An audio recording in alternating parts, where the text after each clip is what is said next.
अब हमारी बारी है। ट्रंप के इतना कहते ही अमेरिका ने ईरान पर फिर हमला बोल दिया। IRGC के 4 कमांडरों की मौत हो गई है। नमस्कार, आप देख रहे हैं न्यूज़ 18। मैं हूं आपके साथ श्रुति श्रीवास्तव। अमेरिका ने एक बार फिर ईरान के खिलाफ हवाई हमले शुरू कर दिए हैं।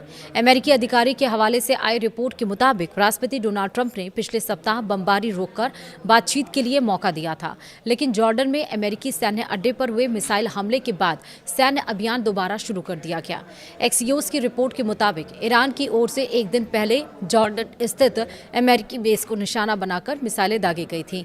अमेरिकी सेना का दावा है कि सभी मिसाइलों को बीच रास्ते में ही इंटरसेप्ट कर लिया गया। वहीं ईरान ने कहा है कि बुधवार को हुए हमले में ईरान के 4 सैनिक मारे गए हैं। बुधवार को पत्रकारों से बातचीत में ट्रंप ने कहा है कि अमेरिका ईरान पर बहुत जोरदार हमला करेगा। उन्होंने कहा कि अब हमारी बारी है। ट्रंप ने यह भी दावा किया है कि ईरान ने मिसाइल हमला करना अपनी गलती माना है और अमेरिका से जवाबी कार्रवाई नहीं करने की अपील की है। हालांकि ईरान की ओर से इस दावे की स्वतंत्र पुष्टि नहीं हुई है।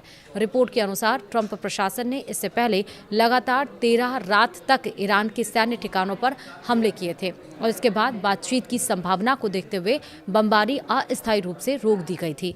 लेकिन जॉर्डन में हुए मिसाइल हमले के बाद 5 दिन के भीतर ही यह सैन्य अभियान फिर शुरू हो गया।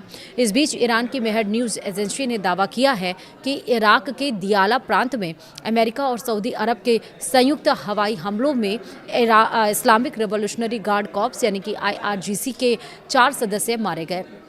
रिपोर्ट में उनकी पहचान अली असगर अस्तानेह, अबोल फजल मोताकी, मोर्तज़ा अकबरी और अमीर अब्बास दरहम फरोशू के रूप में हो गई है। वहीं एजेंसी के मुताबिक चारों ईरान के काशान शहर के रहने वाले थे। उधर द न्यूयॉर्क टाइम्स ने एक अमेरिकी अधिकारी के हवाले से दावा किया है कि संयुक्त हमलों में करीब 20 ईरानी सलाहकार, जिनमें IRGC के सदस्य और तकनीकी सलाहकार शामिल थे, मारे गए हैं। रिपोर्ट के मुताबिक इन ठिकानों को इसलिए निशाना बनाया गया है क्योंकि वहां ईरान समर्थित समूहों को मिसाइल और ड्रोन संचालन में मदद देने वाले सलाहकार मौजूद थे। वहीं अब तक अपडेट्स क्या हैं वो समझिए। ईरान की फोर्स न्यूज़ एजेंसी ने दावा किया है कि केशम द्वीप पर एक रिहायशी इमारत पर हुए अमेरिकी हमले में 3 लोगों की मौत हो गई है। रिपोर्ट में होमोर्ज़गान यूनिवर्सिटी ऑफ मेडिकल साइंसेज के हवाले से कहा गया है कि मृतकों में एक दंपत्ति और उनका 2 साल का बच्चा शामिल है। रिपोर्ट के मुताबिक इस हमले में घायल 7 और 9 साल की उम्र के 2 अन्य बच्चों का अस्पताल में इलाज चल रहा है। इससे पहले बचाव दल ने मलबे से बच्चों को सुरक्षित बाहर निकाला और उसकी जानकारी भी दी थी। फिलहाल अमेरिका का कहना है कि उसने केवल सैन्य निगरानी और रक्षा से जुड़े ठिकानों को निशाना बनाया है। इन दावों की स्वतंत्र पुष्टि नहीं हुई है। दूसरा, ईरान ने हॉर्मुज़ जल डमरूमध्य के संयुक्त प्रबंधन को लेकर ओमान के प्रस्ताव को खारिज करते हुए अपना नया प्रस्ताव पेश किया है। दोनों देश अंतिम समझौते की शर्तों पर बातचीत जारी रखे हुए हैं। ईरान के उप विदेश मंत्री काजिम गरीबाबादी ने कहा है कि तेहरान के प्रस्ताव के तहत जल डमरूमध्य में एक समुद्री मार्ग पूरी तरह ईरान के क्षेत्रीय जल क्षेत्र से गुजरेगा, जबकि दूसरे मार्ग का एक हिस्सा भी ईरानी जल क्षेत्र में रहेगा। उनके मुताबिक इससे ईरान आने और जाने वाले दोनों समुद्री मार्गों की प्रभावी निगरानी कर सकेगा।